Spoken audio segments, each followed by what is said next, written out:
OpenAI has just released a new model called GPT-4o. So, this is actually our second episode of Everyday AI. We normally just do this once a day, but it was a big enough announcement from OpenAI just about an hour ago that we had to come back for a second time today so you can stay up to date. So, we're going to tell you not just what this new GPT-4 model is, but we're also going to give you quickly 12 things that you absolutely need to know. All right. Well, hey, if you're tuning in, maybe for the first time ever or for the second time today, my name is Jordan Wilson. I'm the host of Everyday AI. We're a daily live stream podcast and free daily newsletter helping everyday people learn and leverage generative AI to grow their companies and to grow their careers. So, hey, thanks for tuning in if it's your second time. But if it's your very first time, make sure to go to youreverydayai.com, sign up for the free daily newsletter. Much later today, right? Because we have a lot of news that we're trying to sort through. So earlier today, we brought you the AI news that matters for the week. So now let's just dive straight into this new announcement from OpenAI, a little bit about what it is and why it definitely matters. All right. So today we're just sticking with the facts and some observations, but tomorrow we're going to have a much more in-depth episode full of hot takes as always. It's Hot Take Tuesday, so we're we're going to come with it. All right, so here's what you need to know. Well, right now the new version GPT-4o is what it's called, and if you log into your account right now into your ChatGPT account, you may already have access to this new model called GPT-4o. All right, so it's pretty exciting. That was a fast turnaround, pretty quick release. Also, you will need to make sure you select that model. So if you are an avid ChatGPT user, such as myself, make sure when you log in that you select the newest model, GPT-4o. All right, so here are 12 things that you need to know. So first, the basics. So the new model is called GPT-4o, which stands for omni-model, right? So essentially what that means is the ability to kind of work with it or in reason, in text, video, audio, and more. So more on that here in a minute. All right. Second thing you need to know, GPT-4o will be available to free and paid users, right? I kind of found that interesting.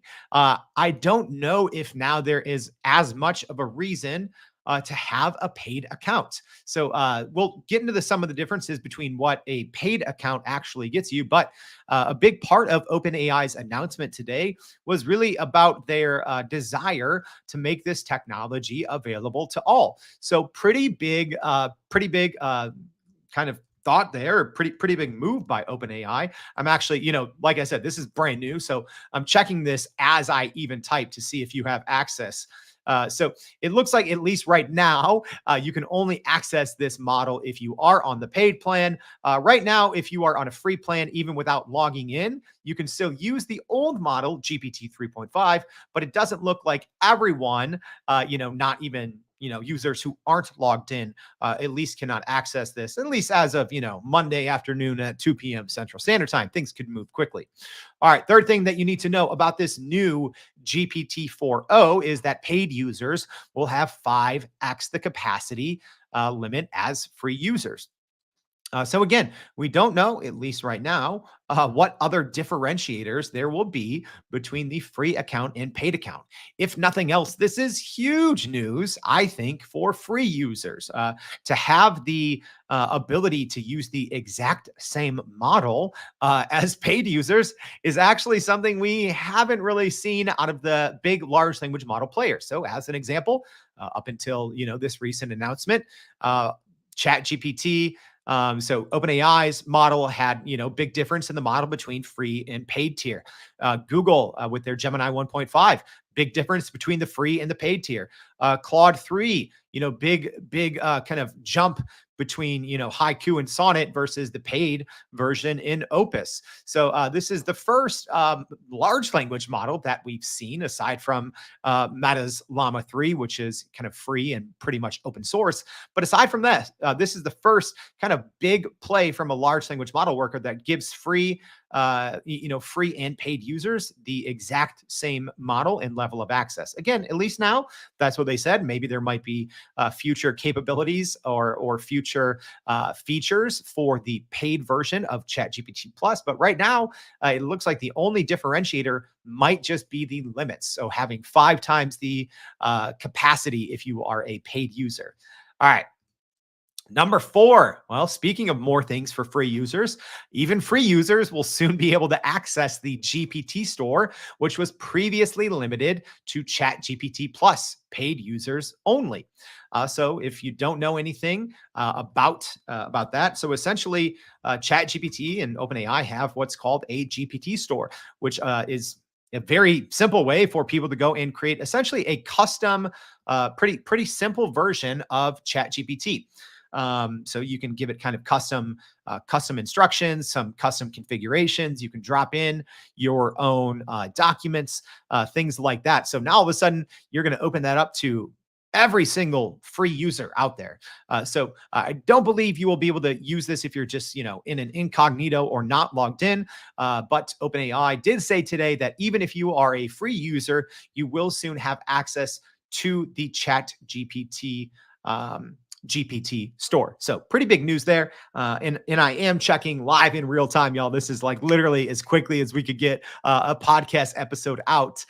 So it looks like right now I'm checking, and even in a free account, because we have multiple paid accounts and multiple free accounts. So I just went into a free account and don't have access to the new GPT-4o model yet, but we do have access to it, obviously, both on our iOS, so the mobile app, as well as obviously in the browser in the paid account. So yeah, let me know. Did anyone out there? I know we're going live here as well as the podcast, but wondering if anyone here live has jumped in. Number 5 thing that you need to know is, well, GPT-4o combines transcription, intelligence, and text-to-speech essentially all in one mode. So OpenAI kind of went through kind of a historical look at how they've traditionally handled, conversations with an AI, right? So conversations with a large language model. And a lot of it, there's a lot of things going on, especially if you're using your voice to talk to ChatGPT, or if ChatGPT is talking back to you, which is the read aloud option has been available for quite some time. But we're going to leave some demos in our newsletter today, which should be going out here hopefully in an hour or two. But the ability now to have all of this happen in one instance without a bunch of latency is pretty impressive. All right. The 6th thing you need to know, and this is actually, I think, maybe the biggest, is there will be a new desktop assistant that can, quote unquote, hear and see what you're working on. So again, and we're going to talk about this more in our Hot Take Tuesday tomorrow. But OpenAI did what they said were live demos, and they looked pretty live, unlike Google's kind of snafu back from December when they previewed their Gemini model for the first time, and then we kind of came to find out much later that it was all a marketing stunt and none of it was actually live. Today's demo did truly look live, and it was confirmed by, at least 1 or 2 OpenAI senior staff members that it was live. It wasn't a pre-recorded demo, and I watched it myself live. It looked like it was live. There were a couple hiccups as well, but the new desktop app, I think, is huge. There were also some videos that OpenAI put out on their YouTube channel, about 10 or so short videos showing some of the different capabilities. And I like that they do a split screen, so you can kind of see what's happening inside of the GPT-4o interface, as well as presumably what is a live recording of the user or users who are interacting with this kind of new desktop assistant and on the app. The desktop assistant, I think, is going to be huge, at least if the way that they demoed it, if that actually comes to fruition, where you can actually, have a desktop app. You can be working on something on your computer, and an overlay on the screen is what it looked like. But the ChatGPT app would come up. You can click to speak to it and say, like, hey, look at this on my computer screen. You click one button, it gets what's on your computer screen. Help me solve this problem. Help me improve this code. Help me finish this email, right? So pretty cool. It's technically not an AI agent in the form that we've thought of it, but this is kind of agent capabilities, right? Like maybe not autonomous agents, but one-click agents, right? So think with this desktop app, no matter really what you're working on, being able to instantly have a one-click conversation with this new GPT-4o, and to be able to share with it within what looked like one click, kind of what's happening on your screen, and for it to be able to help walk you through it, maybe help you, create a blog, finish a blog post. I think that changes really how we work, because before, even people who are great at ChatGPT, you would have to do a lot of things, uploading files, screenshots, documents, etc. And now it seems like this new desktop app, whenever it does or may be released, is really going to make that experience much more seamless. So if you haven't already gone through the process, whether actually physically working with AIs in your day to day, or even in your mind, right? So we're going to have more on that tomorrow, but you're gonna most people out there, right? And presumably, OpenAI is kind of the pace car here, and everyone else, I'm guessing, will be scrambling to catch up. But if you haven't already come to the conclusion, and we in our 2024 prediction show back in December, we predicted this, that most people are going to be working with agent workflows in 2024, and this is, I think, the first example of that is just having essentially a dedicated agent in the form of a desktop app that can see what you're working on. You can talk to it quickly, and it can help you work in real time. At least to me, that was probably the most impressive piece of the demo. There were a lot of other things that were really cool, but that was one of the most impressive to me.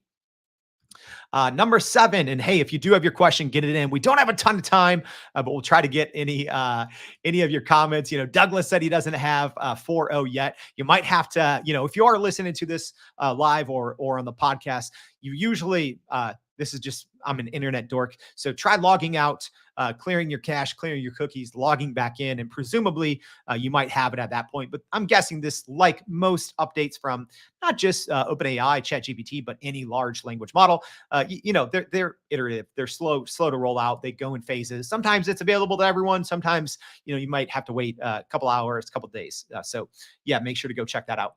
All right. So here's another big piece. Number 7, GPT-4o is rolling out the API at a reduced cost. So OpenAI said it is much faster and much cheaper to use the API as well. So what that means is there are literally thousands, and probably tens of thousands or even more, of products that you probably use every single day that are connected to ChatGPT via OpenAI's API. So presumably what that means is those programs are going to be getting faster and better because they will have access to this new model. And OpenAI said it is much cheaper and much faster. So presumably also, right, especially if you're an enterprise company and if you're paying a lot of money, maybe you got into a contract with a company maybe a year ago and it was pretty expensive, you should be revisiting that contract because especially over the last year, the API has gotten much more affordable and faster. But now even with this, it is getting even less expensive.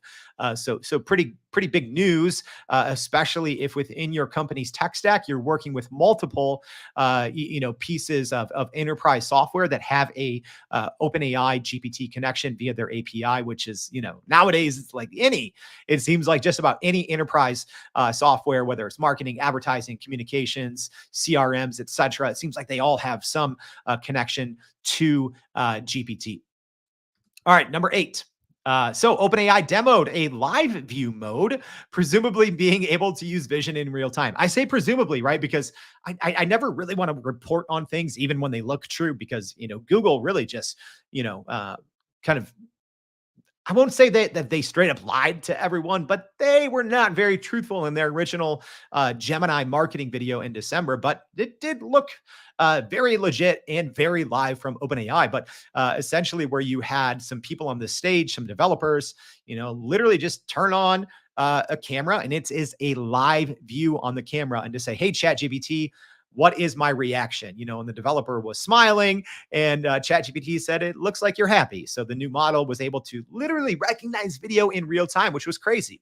Another one was solving a math problem, a simple equation in real time. Again, The developer was showing the camera and, literally working out a math problem by hand and asking ChatGPT for directions on how to solve. Uh, this is essentially, it looks like OpenAI is delivering on what Google teased with its marketing, but never actually had working 6 months ago. So pretty impressive there. Number nine, reduced latency with a real-time feel in voice-to-voice communication. This piece was huge. So normally, if you've used any voice model, even if you were using the voice mode on ChatGPT's app previously, or anything, right? So the Google Assistant, Siri from Apple, Alexa from Amazon. Most of these systems have a noticeable delay, even if it's maybe only a second. It's pretty noticeable. It doesn't seem like real time conversation. At least in the demos with OpenAI, didn't seem like that. The latency was very low at times, not even noticeable, right? Like I was listening and observing, and I'm like, wait, that's probably faster than I can respond if someone asks me a question, right? Sometimes like I take a second to like actually process something and think about it. And I'm like, this is a pretty quick response time. The latency was super low. Another thing is you can kind of cut off chat GPT or GPT-4o when it's responding to you. So if it looks like it's going in the wrong direction, you can just speak and essentially cut it off and correct course. So the latency was, it seemed pretty low. All right, number 10, a couple of more things. 10 just was a much more human feel, including, yes, there were some mistakes, which led me to believe, all right, maybe this was actually live and not real, right? Yeah, unfortunately, with Google Gemini, I think a lot of people, have a mistrust of AI models, right? And I think the Google Gemini kind of marketing stunt, so to speak, in December with their Gemini model only increased people's mistrust in these big tech companies who are saying like, oh, look at our AI does this, and this, and turns out with Gemini, none of that was really the case. It was all kind of manufactured behind the scenes. But with this, there were some mistakes. There were some mistakes in OpenAI's demo, which I actually liked because that told me like, okay, this is believable, right? So at one time, the developer asked OpenAI a question, and it was responding about something else. It was responding about, oh, the wood in the table. So this was probably from a previous response. The developer just said, oh, no, not that. That was our last conversation. I'm asking about this, and course corrected. And then ChatGPT instantly got the question correct. So it did have a much more human feel, including that, yeah, it was getting a thing or two wrong, which obviously over time, and when millions of people are using it and providing feedback in real time, like, yes, this is good. No, this is not good. Presumably this model is going to get smarter. Uh, so next piece here, 11 of the 12 things that you need to know about the new GPT-4o. It will start to roll out to users in the quote coming weeks. All right, so like I said, a lot of people, myself included, already have access to this new model. If you are a paid user, go ahead and try now. Love what Liz said here. She said, Jordan is every IT manager. Try turning it off and back on again. Yeah, exactly.